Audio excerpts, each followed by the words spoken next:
irmãos?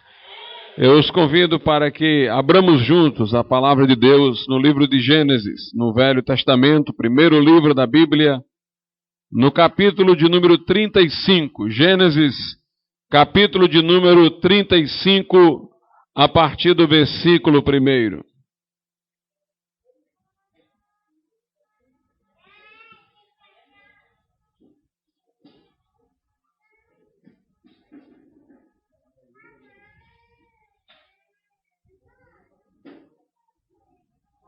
Diz assim a palavra de Deus, Gênesis 35, a partir do versículo 1.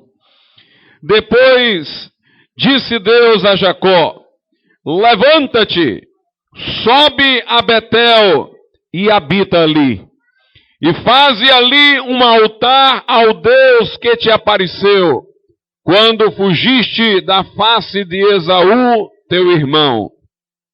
Então disse Jacó à sua família e a todos os que com ele estavam: tirai os deuses estranhos que há no meio de vós, e purificai-vos, e mudai as vossas vestes, e levantemo-nos e subamos a Betel, e ali farei um altar ao Deus que me respondeu no dia da minha angústia, e que foi comigo no caminho que tenho andado.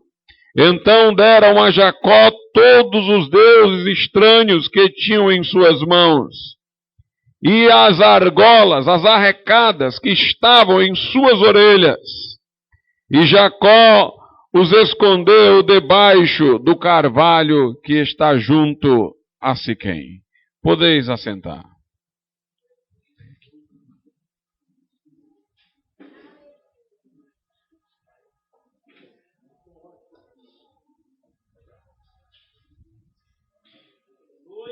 Louvado seja Deus. Tem água? Tem.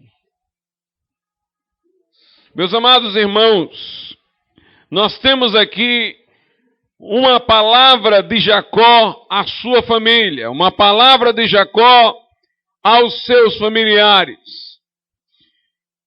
Jacó, ele de certa maneira aqui está evangelizando sua família, está pregando o evangelho à sua família, encorajando ao arrependimento, admoestando contra o pecado, falando de conversão e de mudança.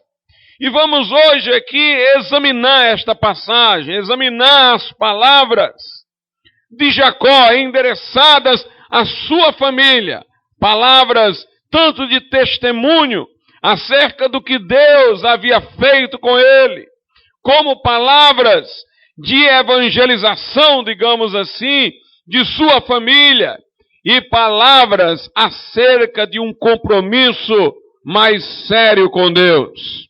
Diz aqui o texto no versículo 1, depois disse Deus a Jacó: levanta-te e sobe a Betel e habita ali, e faze ali um altar ao Deus que te apareceu quando fugiste da face de Esaú, teu irmão. Deus dirigiu uma palavra a Jacó. É depois desta palavra que Deus dirige a Jacó, que Jacó também, no versículo seguinte, vai dirigir uma palavra à sua família. E é assim, irmão, sempre nós só podemos falar com o povo se Deus falar conosco. Nós só temos como dar alguma coisa às pessoas se o Senhor nos der, como diz a Escritura, dai de graça o que de graça recebeste. Como disseram Pedro e João ali na porta do templo, aquele enfermo coxo que pedia uma esmola. Eles disseram: não temos ouro nem prata, mas o que temos, isso te damos. E o que eles tinham era um dom que haviam recebido do Senhor, o dom de cura. Eles disseram: em nome de Jesus, o Nazareno, levanta-te e anda. A Bíblia diz que nós nada temos que não tenhamos recebido. Portanto, nós podemos pregar a outros, porque nós fomos primeiro alcançados pela palavra de Deus. Jesus primeiro disse aos discípulos: vinde a mim, E depois foi que ele disse: ide e pregai o evangelho a toda criatura. Nós temos que vir a ele para que depois possamos ir. Nós temos que receber dele para que depois possamos transmitir. Então, antes da palavra que Jacó endereçou aos seus familiares, a Bíblia diz que Deus falou com Jacó. E Deus disse a Jacó: sobe a Betel e habita ali, faze ali um altar ao Deus que te apareceu quando fugiste da face de Esaú, teu irmão. Vamos relembrar este episódio, quando Jacó fugiu de Esaú e o Senhor se revelou a Jacó, se apresentou a Jacó, naquele momento em que ele, angustiado, desamparado, fugia de seu lar, estava sem o seu pai, sem a sua mãe, em direção que ele não sabia qual era o destino final. Jacó, meus irmãos, havia enganado o seu pai. Disfarçara-se de Esaú, seu irmão, para obter a bênção de Isaque, seu pai. De certa maneira, nós poderíamos salientar que ele tinha direito àquela bênção, porque Esaú já havia lhe vendido o direito dele de primogenitura, o trocara por um prato de lentilhas, no que foi profano, porque satisfazendo seu desejo imediato, ele perdeu um bem de valor durável, apegando-se a uma coisa comestível, material, ele abdicara de algo de valor espiritual. E a bênção que Isaque daria ao seu filho seria uma bênção ligada ao fato de ele ser o primogênito. Isaque, pai de Jacó e Esaú, desconhecia o trato que os irmãos haviam feito, pelo qual Esaú transferira a Jacó, em troca de um prato de lentilhas, o direito de primogenitura. E Jacó, meus amados irmãos, ele, embora tendo o direito, ele enganou o seu pai. Nisso estava o seu erro. Ele poderia ter falado do trato que fizera com Esaú. Ele poderia ter trazido Esaú à presença de Isaque e mencionado o que acontecera, mas ele já estava temeroso de que Esaú não mantivesse a palavra.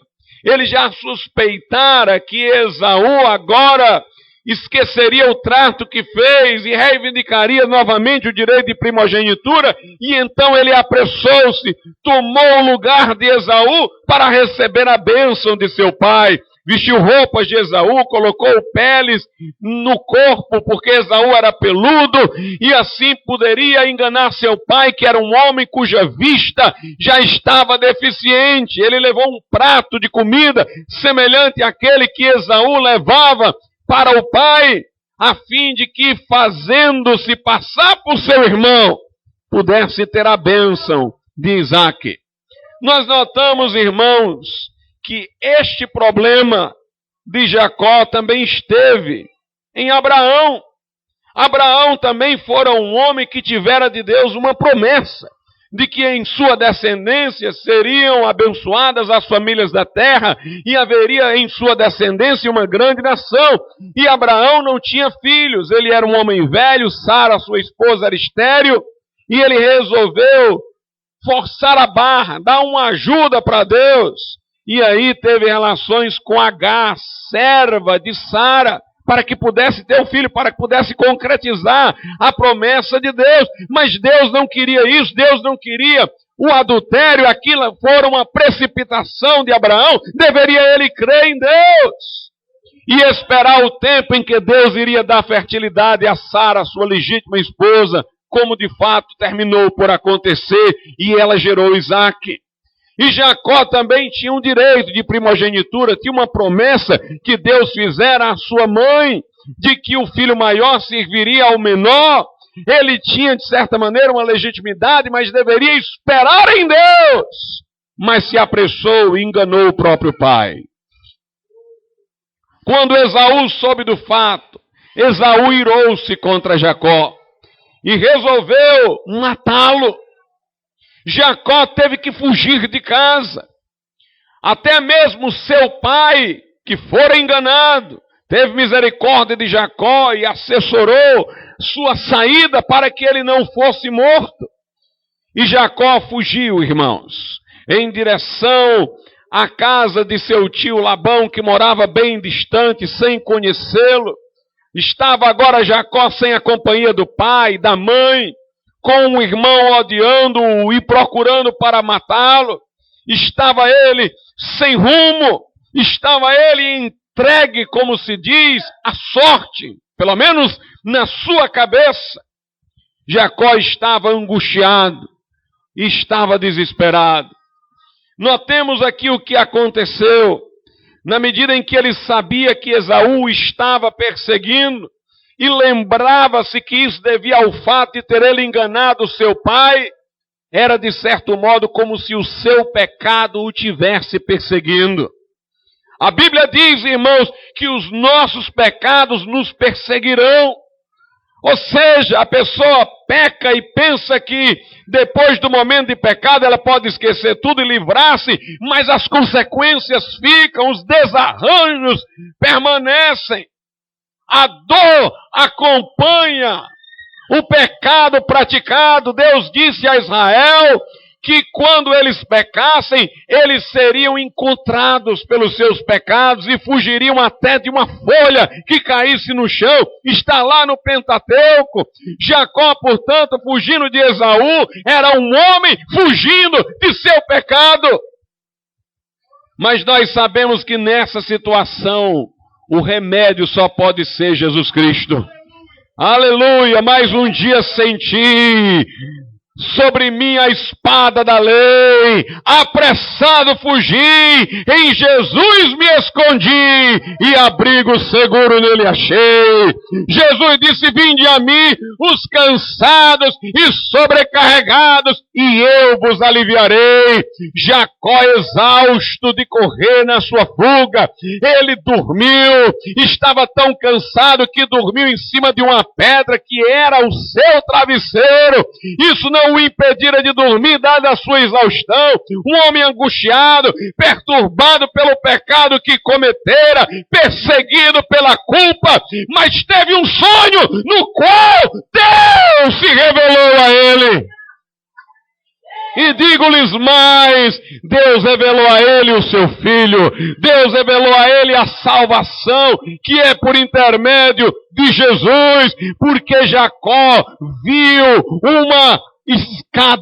uma escada que ia da terra até o céu, e Deus estava lá no céu, no cume da escada, e por esta escada os anjos de Deus subiam e desciam. Meus irmãos, aquela escada que Jacó viu é o Senhor Jesus Cristo. Ele é aquele que pode expiar nossa culpa e reatar nossa comunhão com Deus. Ele é o caminho para Deus, ele é o caminho para o céu. Aleluia! Lá na cruz Jesus disse, Pai, está consumado. E o véu do templo, que representava a separação entre o homem e Deus, rasgou de alto a baixo. Aleluia! Jesus disse aos seus discípulos lá nos evangelhos, ele disse, vocês ainda verão os anjos subindo e descendo sobre o Filho do Homem. Ele fazia alusão à escada de Jacó, porque Jacó vira uma escada por onde anjos subiam e desciam. Jesus estava em outras palavras dizendo, eu sou a escada de Jacó. De certa maneira Deus se revelou a Abraão, através da promessa que fizera de um descendente seu ser instrumento para abençoar toda a terra. Por isso que Jesus disse, Abraão viu o meu dia e alegrou-se. Mas quero vos dizer que naquele dia Jacó viu o dia em que Jesus se manifestaria. Ele viu a escada, ele viu o mediador, ele viu o intermediário, ele viu o advogado, ele viu o sumo sacerdote, ele viu o caminho de volta para Deus. Jesus disse, eu sou o caminho, a verdade e a vida. E ninguém vem ao Pai senão por mim. E Paulo diz, porque há um só Deus e um só mediador entre Deus e os homens, Jesus Cristo, homem. Aleluia. Jacó acordou maravilhado. Ele disse, o Senhor estava aqui e eu não sabia. Aleluia. E ele denominou aquele lugar de Betel, que quer dizer a casa de Deus, a casa de Deus. Meus irmãos, vamos entender aqui, aquele nome Betel, casa de Deus, é um nome que aponta para a igreja é a Betel, a igreja é a casa de Deus, segundo a palavra do Senhor. E quando nós falamos de igreja, nós não falamos das quatro paredes, nós falamos do povo de Deus. Você é o tijolo, eu sou o tijolo, Jesus é a rocha fundamental e o Espírito Santo habita dentro da igreja. Aleluia! Por que aquele lugar era a casa de Deus? Porque lá ele vira a escada de Jacó. Porque onde Jesus está, o mediador presente, Deus está.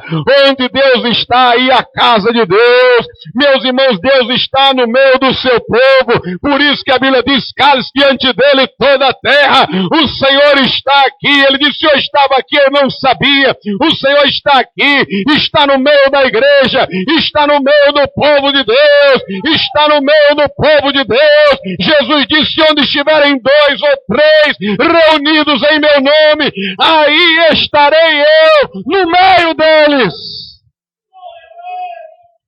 Quando você conhece Jesus, você conhece a igreja. Aleluia, a igreja não salva, mas a igreja é o lugar do salvo. Todos aqueles a quem Deus salva, Ele leva para a igreja, está lá em Atos, e o Senhor acrescentava à igreja aqueles que iam sendo salvos. Aleluia! Há um impulso no verdadeiro crente para congregar-se.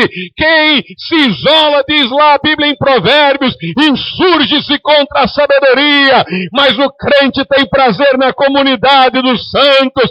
Ele tem prazer de perseverar na comunhão, no partir do pão. Quando nós encontramos Jesus, nós encontramos os irmãos. Por isso que a cruz tem uma estaca vertical e uma horizontal. Porque quando você encontra Deus, você se reconcilia com o seu próximo.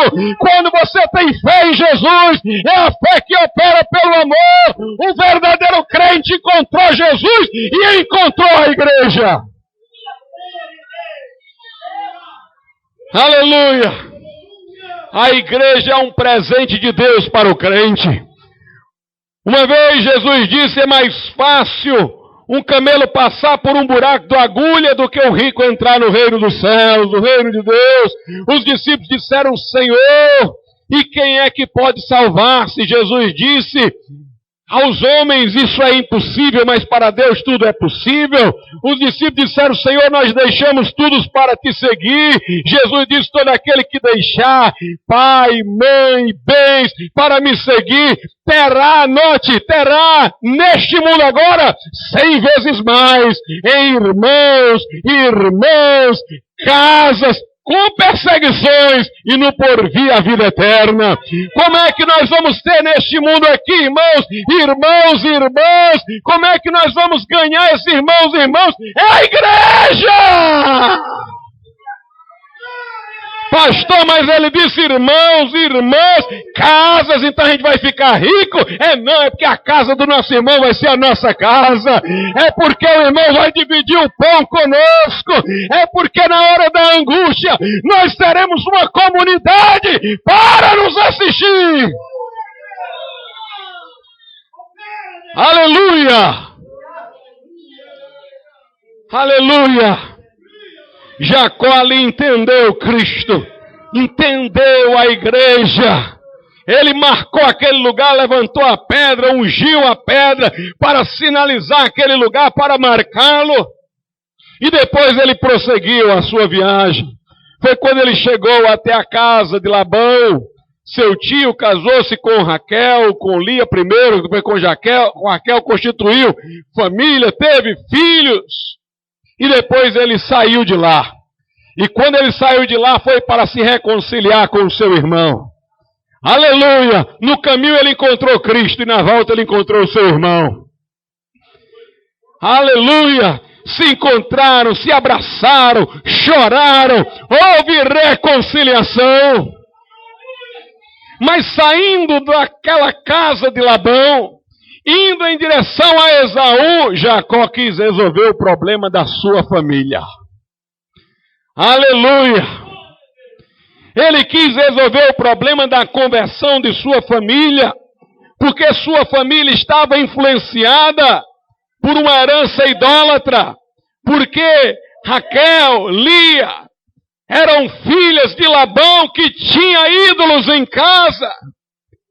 E era preciso que eles também tivessem uma conversão. O Senhor disse assim para Jacó, conforme lemos: levanta-te, sobe a Betel e habita ali, e faze ali um altar ao Deus que te apareceu quando fugiste da face de Esaú, teu irmão. Note como essa experiência ficou gravada na vida de Jacó. Sempre que Jacó pensava em Deus, quem é o Deus a quem eu sirvo? É aquele que me apareceu quando eu fugia de Esaú, meu irmão. Deus mesmo se apresentava assim, irmãos. Aleluia, quando o crente tem uma experiência mesmo de salvação, é uma bênção, quando é crente de verdade. Porque ele sabe quem é Deus, ele encontrou-se com Deus em um determinado dia. Antes daquele dia ele era trevas, agora ele é luz. Antes ele estava morto, agora reviveu, estava perdido antes, agora foi achado. Nós lemos no livro de Atos, Paulo por 3 vezes contando o seu testemunho. Aliás, uma é Lucas que conta, mas por 2 vezes Paulo conta a reis, a autoridades. O que lhe aconteceu, ele tinha prazer de falar de como Deus o salvara, do dia maravilhoso em que fora salvo. Meus irmãos, esse dia da conversão tem que estar na nossa mente. Nós temos que nos lembrar qual é o Deus a quem servimos. É aquele Deus que entrou em nossa vida e rompeu o grilhão, e quebrou a idolatria, e quebrou o vínculo das drogas, e tirou a mentira, e tirou o ódio, e tirou a amargura. É o Deus que nos fez passar da morte para a vida.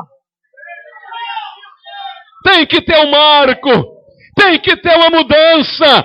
Aquele que está em Cristo, nova criatura é. As coisas velhas já passaram, eis que tudo se fez novo. Deus disse a Jacó: levanta um altar em Betel ao Deus que te apareceu. Ele falou assim para Jacó, porque ele sabia que Jacó tinha aquela experiência perpétua, permanente na sua lembrança. Mas note a palavra divina: levanta-te e sobe a Betel. Meus irmãos, quem vai para a igreja sobe, não desce não. Aleluia! Tem problemas? A igreja tem. A dificuldade, às vezes, de convívio com os irmãos. Mas com todos os problemas, irmãos, é melhor um dia na porta da casa de Deus do que 1000 dias nas tendas da perversidade. Aleluia! Com todos os problemas, a igreja é o lugar melhor para se estar. Quem vem para a igreja está subindo, irmãos. Porque a igreja está acima. A igreja está acima. E Deus diz: sobe a Betel e habita ali. Não apenas suba para a igreja, fique nela. Congregue-se. Persevere na comunhão, vá para os cultos, vá para as reuniões do grupo familiar, participe das reuniões de oração. Porque a brasa fora do fogo começa a apagar-se. Mas quando ela está lá na fogueira, aleluia, ela mantém-se acesa. Deus disse: vai para Betel, sobe e habita ali. E faz ali um altar. Glória a Deus. Não é só vir para a igreja e permanecer, não. Tem que fazer um altar, irmãos. Tem crente que vem para a igreja, não perde um culto. Mas ele não alimenta a sua vida devocional. Em casa ele não está orando. Em casa ele não está lendo a Bíblia. Ele não está derramando sua alma diante de Deus em oração. Ele está com o altar quebrado, como aquele do Monte Carmelo, que Elias teve que consertar antes de pedir fogo do céu. Se tu quer fogo do céu na tua vida, conserta teu altar!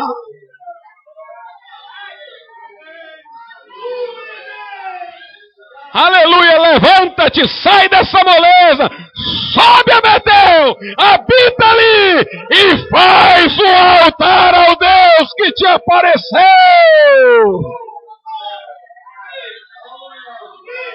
Aleluia!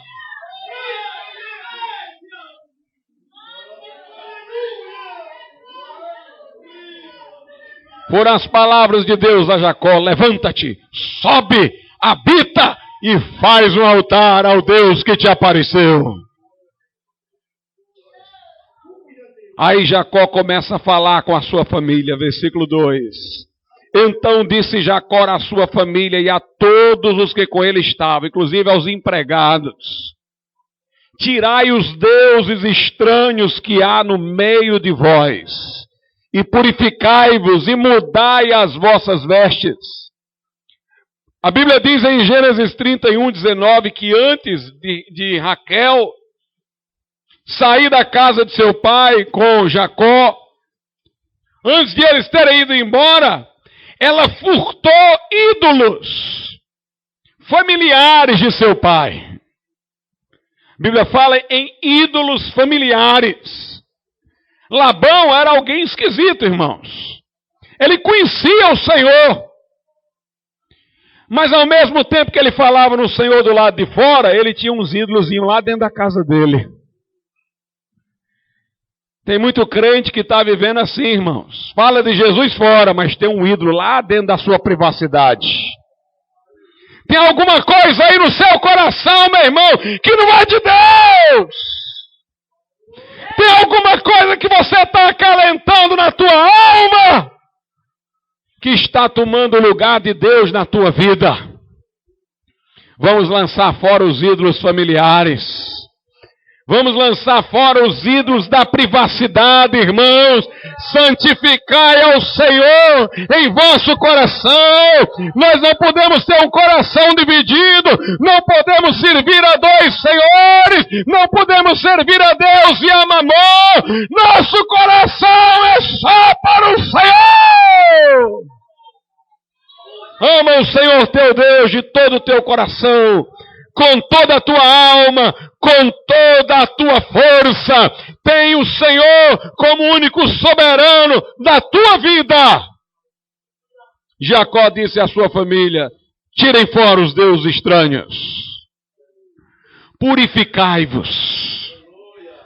Aleluia. Vamos limpar o coração agora, no sangue de Jesus. Vamos renovar a alma no poder do Espírito Santo. Purificai-vos! Mas quando alguém é purificado por dentro, muda por fora, irmãos. Por isso que ele diz assim: tirai os deuses estranhos que há no meio de vós e purificai-vos e mudai as vossas vestes. Aleluia! Quando alguém se converte, muda a maneira de vestir. Como muda a maneira de falar? Como muda a maneira de usar o dinheiro? Como muda os hábitos, as prioridades? Se há conversão, tem que haver mudança. E a mudança é dentro, mas se reflete fora. Porque os rios de água viva não ficam borbulhando dentro, não. Eles correm, são rios de água viva. Fluirão rios de água viva!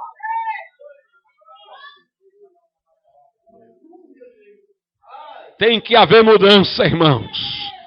Tem que haver mudança. A Bíblia diz lá na Epístola de Pedro: vosso adorno não seja o enfeite exterior. A Bíblia diz lá em Timóteo Quero que as mulheres se ataviem com boas obras, não com ouro, prata, pérolas, vestidos dispendiosos, cabelos frisados. Lá em Gênesis, Abraão ou melhor, Eva e Adão, depois de se perceberem nus, fizeram cintas, que deixavam grande parte do corpo descoberta. E Deus, irmãos, fez vestes de peles, túnicas, para eles. A Bíblia diz, e Deus os vestiu. Você tem que deixar Deus vestir você. Não é o que você quer, é o seu gosto, é a vontade de Deus. Deuteronômio 22:5, o homem não usará roupa de mulher, nem a mulher usará roupa de homem. Porque a abominação perante o Senhor teu Deus tem que mudar. Jacó diz, tirai os deuses estranhos que há no meio de vós, e purificai-vos, e mudai as vossas vestes, e levantemo-nos, e subamos a Betel. Que coisa gloriosa, irmãos. Porque Deus falou, foi com Jacó, levanta-te e sobe. E Jacó chegou para sua família e disse, levantemo-nos e subamos. Eu não vou só, não. Aleluia! Como diz Josué, eu não sei vocês, mas eu e minha casa serviremos ao Senhor. Levantemo-nos e subamos. Deus falou comigo, mas eu estou dizendo a palavra de Deus a vocês também. Vamos comigo. Levantemo-nos e subamos a Betel. E ali farei um altar ao Deus que me respondeu no dia da minha angústia e que foi comigo no caminho que tenho andado. Não apenas Deus, irmãos, apareceu a Jacó num dia, Deus acompanhou Jacó. Até lá. Deus, ele me apareceu e tem andado comigo. Creio, talvez você diga, pastor, eu me lembro do dia que eu me converti. Foi maravilhoso! A minha pergunta agora é, de lá para cá, o Senhor tem andado contigo? Ou até para falar mais certo, tens andado com o Senhor? Ou está como Pedro seguindo o Senhor de longe? Ou olha para trás e se lembra, mas só fica no passado? Meus irmãos, Jesus não é o Jesus de ontem, não. Ele é o mesmo ontem, hoje, será para todos sempre. Ele não quer existir na nossa memória, não. Ele quer existir na nossa vida. Ele não quer transformar-se num registro, num episódio da nossa vida, não. Ele quer se tornar a nossa vida. Paulo diz, e essa vida que eu agora vivo pela fé no Filho de Deus que me amou e se entregou por mim. Não sou eu quem vive mais, mas é Cristo que vive em mim. Jesus quer andar conosco todos os dias. Ele quer estar ao nosso lado em nosso coração. Ele quer encher a nossa vida da sua presença. Aleluia. Jacó diz, ele me apareceu e tem andado comigo. E meus irmãos, a família de Jacó se converteu. Glória a Deus. Com um testemunho tão maravilhoso como aquele de Jacó. Com uma vontade tão grande de servir a Deus, uma palavra tão enfática, a sua família não resistiu. Diz aqui a Bíblia no versículo 4, então deram a Jacó todos os deuses estranhos que tinham em suas mãos. Entregaram os deuses. Nós vamos servir agora só o Senhor. Não vamos dividir a adoração a Deus. Não vamos dividir a devoção a Deus com outra coisa. Está aqui, Jacó. Estão aqui os deuses estranhos. E eles tiraram também, diz aqui a Bíblia, as argolas, as arrecadas, os brincos que estavam em suas orelhas. Eles mudaram as vestes também. Tiraram os brincos das orelhas e deram a Jacó.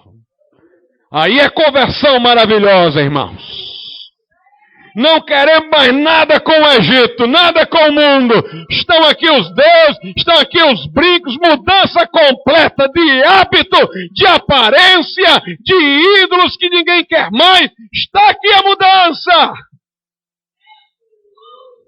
Entregaram tudo a Jacó. E o que foi que Jacó fez? Vendeu aquelas imagens para ganhar um dinheirinho? Deu de presente aqueles brincos para alguém? Não. O que não era bom para a família de Jacó não era bom para a família de ninguém, irmãos. Diz aqui a Bíblia Sagrada, no versículo de número 4, no final: e Jacó os escondeu debaixo do carvalho que está junto a Siquém. Pegou os brincos, pegou ali os ídolos e colocou escondido debaixo de uma pedra, para ninguém encontrar. Porque ele queria não apenas a salvação de sua família, ele queria a salvação de qualquer pessoa. Aleluia! O que não era bom para ele, não era bom para a sua família, não era bom para os de fora. Por isso, você aceitou Jesus, quebra os discos de rock e de música mundana. Não é para revender, não, é para quebrar!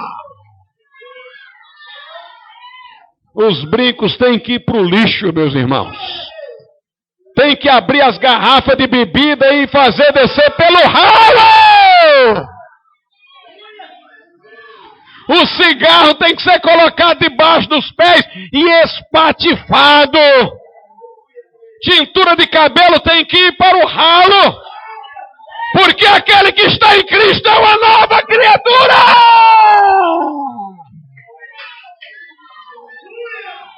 Aleluia. Deus disse a Ló e a sua família: vão embora de Sodoma e não olhe para trás. Mas a esposa de Ló olhou para trás, que tinha esquecido as joias, e virou estátua de sal. Meu irmão, não olhe para trás, não olhe para trás. Deus tirou o povo do Egito, onde era escravo, e o povo ficava lá no deserto. Estamos com saudade dos pepinos, das melancias do Egito. Deus diz: vão morrer todos no deserto, e os filhos deles que não conheceram o Egito é que vão entrar na terra prometida. Quem se lembra do que ficou para trás, vai ficar para trás também. Vai ficar para trás também. Possamos, como Paulo, que disse: uma coisa eu faço, esquecendo-me do que para trás fica, eu prossigo adiante para o prêmio, para a soberana vocação celestial em Cristo Jesus. Meus irmãos, o mundo atrás, Jesus na frente. Como diz o corinho: acabou-se o mundo, quebrou o cordão umbilical, o mar se abriu para passarmos e fechou para não voltarmos. Assim como Noé entrou na arca e Deus fechou a porta por fora, o verdadeiro crente entra no caminho do Senhor e Deus fecha o caminho de volta. O negócio agora é céu. Paulo diz aos Filipenses: nossa cidadania está no céu, de onde aguardamos um Salvador, Jesus Cristo, que transformará o corpo abatido para ser conforme o corpo da sua glória. O que eu quero não é pintar os meus cabelos brancos, nem fazer cirurgia para esticar minha pele. O que eu quero é corpo glorificado, irmãos. Eu não quero voltar a ser jovem, não. Eu quero é corpo ressurreto, glorificado. Meu negócio é para frente. Aleluia. Eu não quero as festas mundanas, não. Eu quero é sentar à mesa com Abraão, Isaac e Jacó. Eu não quero assistir corrida de Fórmula 1, não. Eu quero é andar nas ruas de ouro e ver o mar de cristal. O meu negócio agora é para frente, irmãos. É céu, é céu, é céu. Crente, olhe para frente. Atrás não tem nada. Adiante tem uma terra que emana leite e mel. Aleluia. Aleluia. Deus diz: se me ouvirdes, comereis o melhor desta terra prometida. Não vamos chorar por migalhas que deixamos nesse mundo. Nós temos, irmãos, coisas gloriosas nos esperando no céu. Oremos ao Senhor nesse momento. Soberano Pai, nós te bendizemos e te exaltamos, porque tu és maravilhoso, meu Deus, e a tua palavra é fiel. Aplica estas verdades ao coração de todo aquele que a ouviu. Faz, Senhor, tua palavra triunfar contra a nossa rebeldia, contra a nossa carnalidade e murmuração, meu Deus. Sejamos modelados pela verdade, inspirados pelas promessas de Deus, e que corramos a carreira que está proposta sem olhar para trás, mas focando no alvo, meu Deus. Assim nós te pedimos, fervor, devoção, coração só para ti, em nome de Jesus. Amém, Senhor, e amém. Glória a Deus. Deus abençoe os irmãos.